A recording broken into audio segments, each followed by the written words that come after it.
अस्सलाम वालेकुम। Lecture number 36। इसका मेन टाइटल है socialization the family peers and friend, और इसके अलावा सिबलिंग और पेयर रिलेशंस को भी देखेंगे। पेयर वैसे मैंने आई थिंक पहले बताया है कि नहीं बताया, क्योंकि बीच में गैप आ गया था 35 लेक्चर के बाद मैंने रिकॉर्डिंग नहीं की। पेयर वैसे बोलते हैं कि जो एज फेलो जो होते हैं ना, उनसे जो सीखने को मिलता है बच्चों को, उसके बारे में हमने डिस्कस करना है। इस लेक्चर के अंदर बहुत सारी टेबल्स होंगी और कुछ ग्राफ्स हैं। ग्राफ्स तो वैसे एज इट इज़ पेपर में नहीं आते, लेकिन ग्राफ क्या चीज़ इंडिकेट कर रहे हैं वो हम ज़रूर पढ़ लेंगे, क्या पता ऑप्शन बन के आ जाए। और शॉर्ट क्वेश्चन और ऑप्शन बनने के चांसेस है इस लेक्चर में से, तो आपने गौर से सुनना है। कुछ टेबल्स हैं, पहले वो डिस्कस कर लेते हैं। सबसे पहले आ जाता है कि कॉग्निटिव प्ले कैटेगरीज क्या होती हैं। तो आपने याद रखना है कि जो 0 to 2 ईयर्स बच्चे होते हैं, मतलब एज को याद रखना है, फिर उनकी प्ले टाइप को और फिर उनकी डिटेल को या एग्जाम्पल को। हो सकता है कि पेपर में एग्जाम्पल दे देंगे, जो शेकिंग टॉयज है ये किस तरह का प्ले टाइप है, तो ये फंक्शनल प्ले टाइप है। मैं आपको समझाती हूँ पहले स्टार्ट से।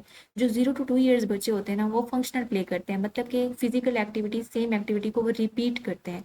जैसे खिलौना उनके हाथ में आ गया तो उसको पकड़ के हिलाते रहेंगे, तो इस तरीके से उनकी एक्टिविटीज़ होती हैं।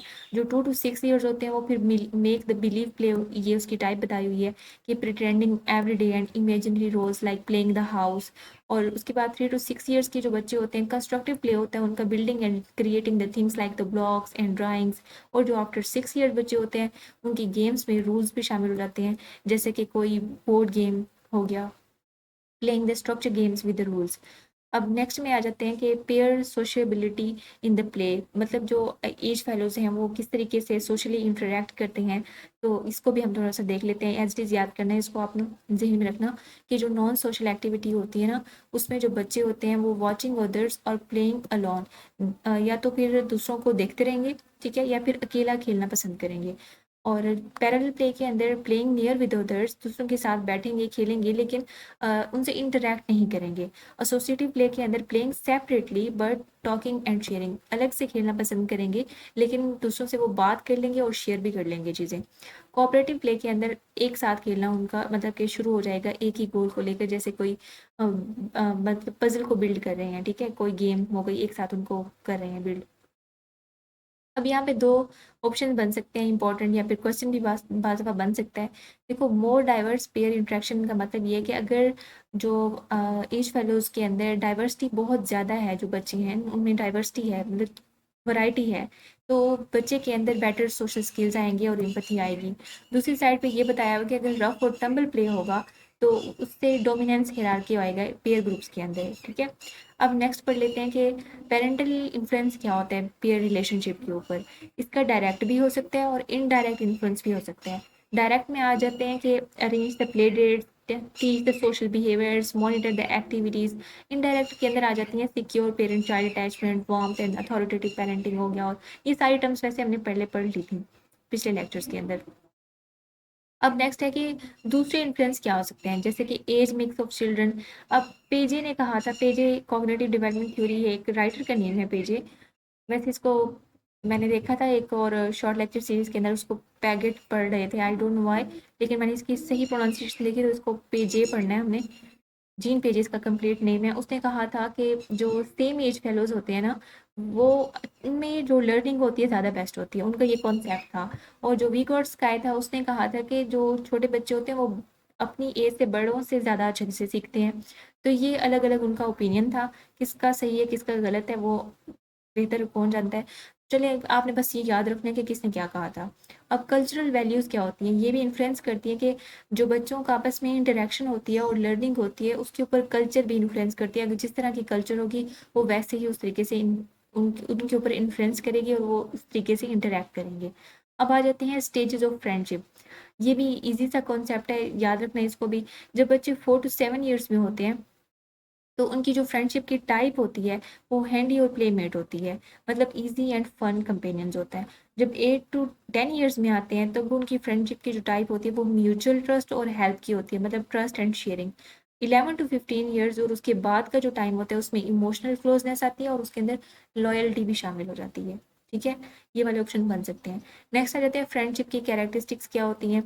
अब देखो, इसमें जो एज के साथ साथ ना जो करेक्टरिस्टिक्स होती है वो मोर सिलेक्टिव होती जाती हैं। और ऐसे होता है कि बाद बाद में आने वाले सालों में जो बच्चे होते हैं उनकी जो फ्रेंड्स होते हैं 1 से 2 दोस्त होते हैं, ज़्यादा नहीं होते। उसके बाद friendship are open stable but younger kids depend more on the surroundings.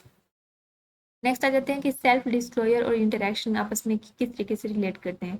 जो फ्रेंड्स होते हैं ना, मोर पॉजिटिव फीलिंग्स और इमोशंस को शेयर करना शुरू कर देते हैं, more pro social behaviour and self disclosure. उसके साथ साथ उनके दरमियान फाइट्स भी बहुत ज़्यादा होती हैं, डिसएग्रीमेंट्स भी होते हैं और कंपटीशन भी होता है, स्पेशली व्हेन अग्रेसिव, जब उनको गुस्सा आता है तब ये सारी चीज़ें होती हैं। नेक्स्ट है कि सिमिलैरिटीज बिटवीन द फ्रेंड्स।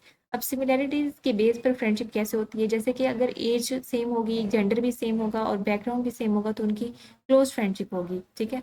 जैसे बच्चे, जैसे बॉयज़ को पता होता है कि उनके पास गेम्स ज़्यादा खेलने की होती है तो वो बॉयज़ के साथ ही खेलना और फ्रेंडशिप करना पसंद करते हैं, छोटे बच्चे, ठीक है। और interest and personality and academic, अगर वो एक ही स्कूल में जैसे पढ़ते हैं और उनका इंटरेस्ट भी सेम है, उनकी क्लासेस और सब्जेक्ट्स भी सेम है, तब भी उनकी फ्रेंडशिप ज़्यादा मतलब कि सेम सेम होगी। और this similarity strengthen the friendship, इससे उनकी फ्रेंडशिप मजबूत होगी। सिंपल सा कॉन्सेप्ट है। अब जेंडर डिफरेंस इन फ्रेंडशिप, जो बॉयज़ होते हैं वो गेम्स और स्टेटस के ऊपर, जैसे कि आपको पता है, ज़्यादा फोकस करते हैं। गर्ल्स जो होती हैं वो फीलिंग्स और टॉकिंग रेस को कोरोमिनेशन, मतलब कि ओवर थिंकिंग टुगेदर। और जो अपोजिट जेंडर फ्रेंडशिप होती है often seen either very popular और वेरी आइसोलेटेड एडोलसेंट्स। नेक्स्ट आ जाते हैं कि बेनिफिट्स ऑफ फ्रेंडशिप। अब आपको तो ये पता ही होगा, खुद इसको लिख लेना, कि बुलीज और विक्टिम्स का भी आपको पता ही होगा, ये वाली चीज़ें बहुत आसान हैं। अब नेक्स्ट जो इम्पोर्टेंट है ना, हम उसको देख लेते हैं। यहाँ पे देखो, हाँ, एकेडमिक्स अचीवमेंट्स, क्लास साइज। देखो, स्मॉल क्लास जो होगी, जो कि जिसमें 13 to 17 स्टूडेंट्स होंगे, वहाँ पे बेस्ट परफॉर्मेंस होगी और उनकी रीडिंग और मैथ का सब्जेक्ट भी उनका ठीक होगा। और जो रेगुलर क्लासेस होगी जिसमें 20 to 25 स्टूडेंट्स होंगे, उनकी मॉडरेट दरमियाना मतलब कि उनकी परफॉर्मेंस होगी। और जो रेगुलर और फुल टाइम असिस्टेंट होगा उसमें still performs better than the large class. और नेक्स्ट में आ जाते हैं कि अदर स्कूल फैक्टर्स, जैसे कि स्कूल के फैक्टर, जैसे ब्रेक टाइम हो गया, रिसेस उसको बोल रहे हैं, और रेडीनेस हो गया, और स्कूल ट्रांजिशंस, टीचर्स, ये वाले क्वेश्चन ऐसे मैंने देखे हैं पास्ट पेपर में, ये आपने याद करने, ये इसके फैक्टर्स हैं जो इनको इन्फ्लुएंस करते हैं। एजुकेशनल स्टाइल्स को देखें तो यहाँ पे आ जाता है ट्रेडिशनल व्यू, जैसे कि तो हाँ, ये इंपॉर्टेंट चीज़ आ रही है, जूम कर लेती हूँ मैं इसको। देखो, ट्रेडिशनल व्यू आपने ये याद रखना है कि इसमें टीचर सेंटर्ड होगा, और जो कंस्ट्रक्टिविस्ट व्यू होगा ये स्टूडेंट सेंटर होगा। जो सोशल कंस्ट्रक्टिविस्ट होगा ये learning through the group activities. मतलब कि किस सेंस में बात करें, ट्रेडिशनल व्यू के अंदर सिर्फ टीचर पे डिपेंड करेंगे बच्चे सीखने के लिए, और कंस्ट्रक्टिविस्ट व्यू में स्टूडेंट आपस में भी इंटरेक्ट करके सीखेंगे और सोशल के में बाकी ग्रुप एक्टिविटीज़ से भी सीखेंगे। अब आ जाते हैं एशियन और नॉर्थ अमेरिकन स्कूल। हैंडआउट्स के अंदर जस्ट एशियन का बताया हुआ था, इसलिए उन्होंने इसको हाईलाइट किया, और नॉर्थ अमेरिकन का आप खुद कंपेयर कर लेना इसको। वैसे हम एशियन का पढ़ लेते हैं कि उसमें किस चीज़ के ऊपर फोकस करते हैं, हार्ड वर्क और एफर्ट के ऊपर, हाई हाई क्वालिटी एजुकेशन के ऊपर, मोर टाइम फॉर इंस्ट्रक्शन और वैल्यू एकेडमिक सक्सेस स्ट्रॉन्गली, इन चीज़ों के ऊपर फोकस करते हैं। नेक्स्ट आपके हैंडआउट्स के अंदर कुछ ग्राफ्स दिए हुए हैं, वैसे तो graphs as it is paper में नहीं आते, लेकिन यहाँ पे कुछ इंपॉर्टेंट चीज़ें हैं वो हम देख लेते हैं। जैसे किड्स डेली एक्टिविटीज़ में चार्ट में बताया हुआ कि most time spend on TV, TV पे ज़्यादा, अब तो वैसे मोबाइल पे यूज़ करते हैं, लेकिन जब ये हैंडआउट्स बने होंगे तब टीवी का ज़्यादा ट्रेंड होगा। With parents and friends, less time spend, मतलब होमवर्क पे और घर के कामों पे और अदर एक्टिविटीज़, हॉबीज़ हो गई, उसके ऊपर कम टाइम लगाते हैं, और ये जनरल सा कॉन्सेप्ट था। Dangers and benefits of TV, ये याद करने वाली चीज़ है कि इसका क्वेश्चन पूछ सकते हैं कि टीवी, और हो सकता है कि इसकी जगह मोबाइल यूज़ कर लें इस बार।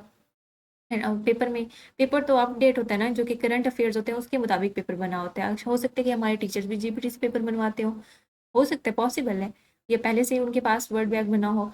तो आपने हर लिहाज कॉन्सेप्ट यहाँ से लेना है, लेकिन अपने दिमाग को हर लिहाज से तैयार करना है कि ये क्वेश्चन इस तरीके से भी बन सकता है कि टीवी या फिर मोबाइल के क्या ड्रॉबैक्स हैं और क्या बेनिफिट्स हैं। तो दोनों आपने याद करना है कि जो इसके डेंजर्स हैं, मतलब इसके जो ड्रॉबैक्स हैं, वो एग्रेशन है, गुस्सा आता है, इसमें जो है जेंडर एथनिक स्टीरियोटाइप्स होता है, और कंज्यूमरिज्म और वेस्ट ऑफ टाइम होता है। इसके बेनिफिट्स ये है कि लर्निंग होती है और प्रो सोशल बिहेवियर इसके अंदर आता है।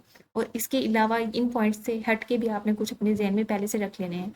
रेगुलेटिंग स्क्रीन टाइम, ये use the V chip programs, ratings and parental monitoring, ये कुछ पढ़ने वाली चीज़ें हैं, इसको पढ़ लेना। ओवरऑल समरी में हमने ये देखा, इस लेक्चर के अंदर हमने ये देखा कि जो डिफरेंट टाइप्स ऑफ प्ले और पेयर इंटरेक्शन को देखा, stages and importance of friendship को देखी, influence parents, gender and culture on the pair relation को देखा। तो ओवरऑल ये लेक्चर आपको एक बार ज़रूर पढ़ना चाहिए, आपने स्किप बिल्कुल नहीं करना, क्योंकि यहाँ से पेपर बन सकता है, ऑप्शन बन सकते हैं, क्वेश्चन भी। थैंक्स फॉर वॉचिंग, मिलते हैं नेक्स्ट लेक्चर में। और हाँ, हर वीडियो को, हर लेक्चर को लाइक ज़रूर किया करो। मैं आपके लिए ये लेक्चर्स बना रही हूँ, अपने लिए थोड़ी बना रही हूँ। Thanks for watching.